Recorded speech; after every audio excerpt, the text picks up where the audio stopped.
Imagine you're a 44-year-old woman and you are exhausted. You sleep 8 hours a night, you wake up feeling tired, you crash every afternoon, you can't think clearly, you're gaining weight, and finally you go to your doctor and you explain your symptoms. They order perhaps a CBC, a thyroid panel, maybe an iron panel, and a couple of days later they give you the call or send you the message that says, "Great news, everything looks normal." But here's the problem, you still feel terrible.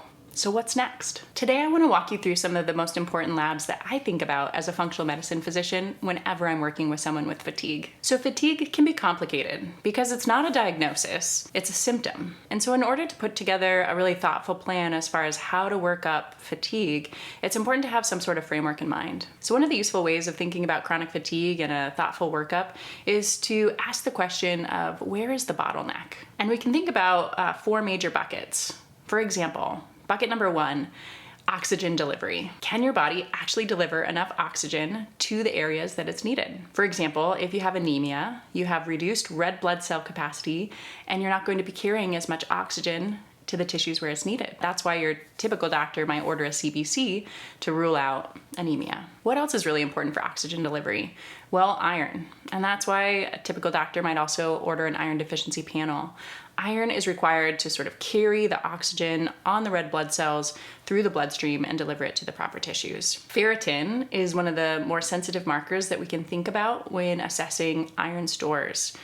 And if you've had this experience where your ferritin has been checked and they said, yep, totally normal, but you still feel terrible, you might think, well, what is an optimal ferritin level? So one really important concept here is that normal lab values do not necessarily mean optimal lab values. How do they come up with a reference range anyway? Oftentimes reference ranges are based on population statistics, and that includes a wide variety of people with varying degrees of health. Those normal lab values weren't necessarily designed to say, what is optimal health?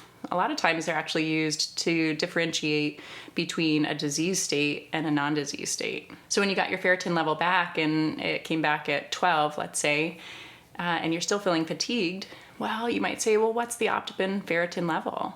And many practitioners might say greater than 60 is ideal. So it's really important to work with a provider who can assess the entire clinical picture, hear your story, listen to your symptoms, interpret your labs carefully, and help you design a really personalized plan to help you get your health back on track. So what else is needed for proper oxygen delivery?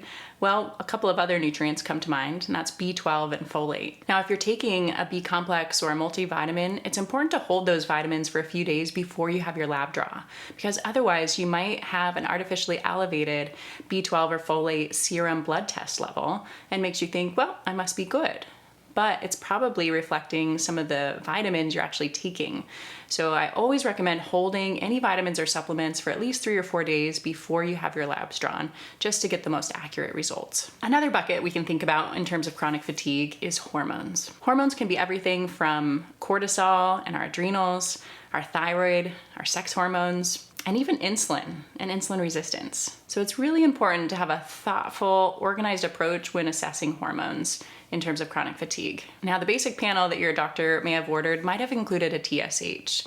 That stands for thyroid stimulating hormone, and it's sort of a high-level screening, if you will, for thyroid abnormalities. But it only tells a fraction of the picture. You might have a normal TSH, but your free T3, your free T4 might be suboptimal. You might have an suboptimal ratio between T3 and T4. Had they ever checked a reverse T3? What about your thyroid antibodies like TPO or antithyroglobulin?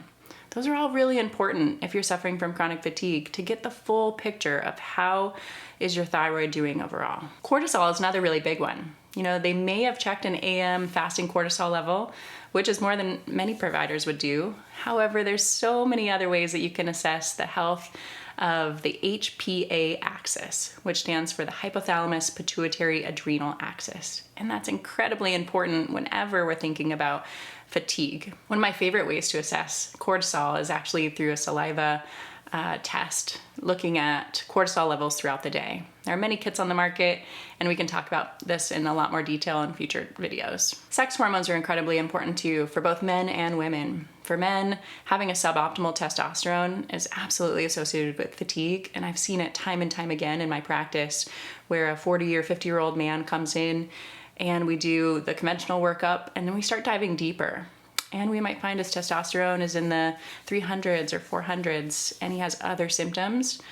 As we work together and optimize his hormone health, everything starts to fall into place. And the same is true oftentimes for women, especially in their 40s and 50s. Hormones are changing with perimenopause and menopause. So it's really important to take a careful look at what are your hormones. So it's really important to take steps to optimize your hormones through a comprehensive approach. That might be through lifestyle changes, dietary changes, improving hormone sensitivity, detoxification, and if and when the time comes, perhaps replacing lost hormones through the perimenopausal transition with HRT. Now, a really big one that I see often gets missed is related to insulin resistance. So you may have had your basic metabolic panel checked, your fasting insulin is, let's say, 96, and maybe they've never checked an A1C. A lot of functional medicine doctors, myself included, always think about assessing metabolic health because there's such an intricate tie with chronic fatigue. When I refer to that, I mean get a fasting glucose, get an A1C, and get a fasting insulin level. And then interpret these numbers really carefully. Because again, we're not just looking for normal, we are looking for optimal. So fasting glucose for most people might be less than 90. An A1C in the optimal range might be 5 to 5.4%. A fasting insulin level might be less than 5. Whereas the standard reference ranges you'll see are much, much higher than these. And that often creates a false sense of everything's good here. But when we actually dive in and we see there's evidence of subtle insulin resistance here, and we lean into that, maybe gather additional information through other lab tests and things, we see, wow, symptoms truly do correlate with some fluctuations in blood sugar, or my blood sugar is rising higher than I ever realized.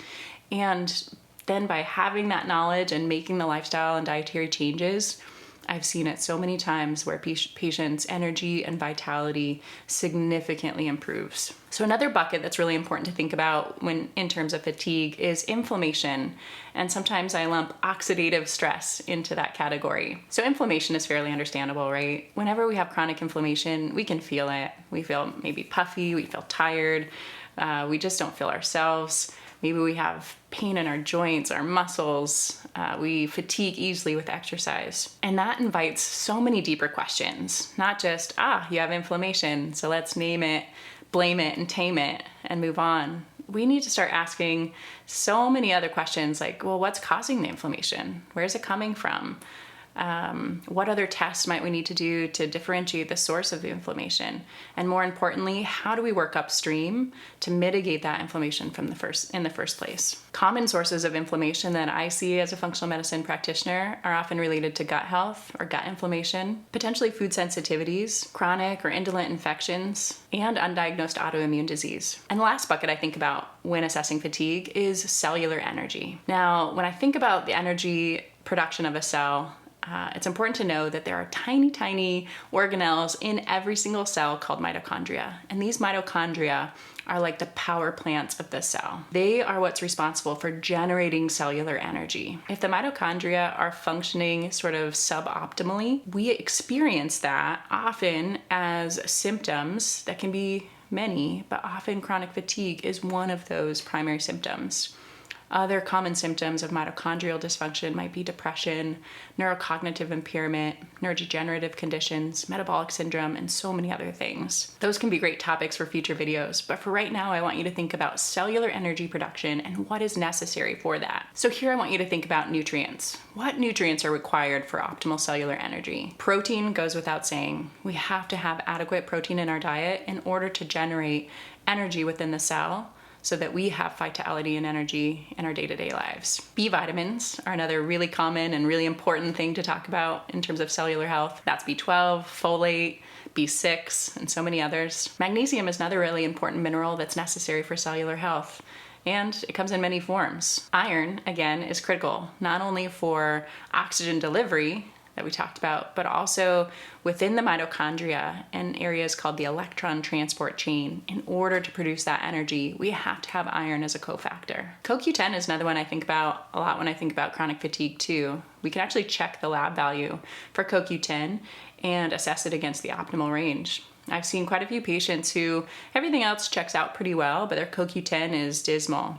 After supplementing with CoQ10 or adjusting their diet to get more nutrient-rich CoQ10 food sources, things dramatically improve. And phytonutrients. So phytonutrients are all of the colorful, fresh fruits and vegetables that you see.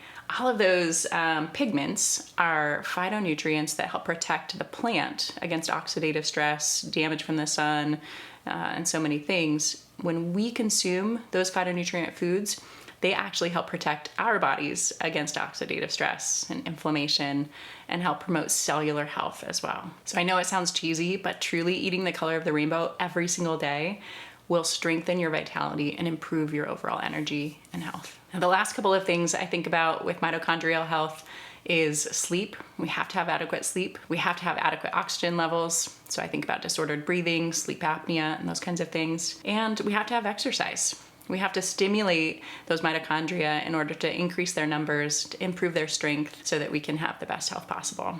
So finally, what labs do I recommend checking for anyone struggling with chronic fatigue? Here we go. The basic labs that I check in almost everyone include a CBC, a CMP, ferritin and iron deficiency panel, B12, folate, vitamin D, magnesium, and ideally an RBC or a red blood cell magnesium, not just a serum magnesium level, and a complete thyroid panel. That's TSH, free T3, free T4, reverse T3, total T3, and the thyroid antibodies like TPO and antithyroid globulin. Don't forget to have metabolic markers checked. That's A1C, fasting glucose, and fasting insulin. For inflammation, always check an HS-CRP, and occasionally I'll recommend an ESR. A few additional labs you might consider are a CoQ10 level, an omega-3 index or fatty acid profile, an organic acids test, and potentially a comprehensive micronutrient analysis. Only after all of those baseline tests are completed do I really start thinking about some of those deeper functional medicine lab tests, like a Dutch test, a comprehensive stool evaluation, and other things. So don't jump to exotic testing before the fundamentals have truly been evaluated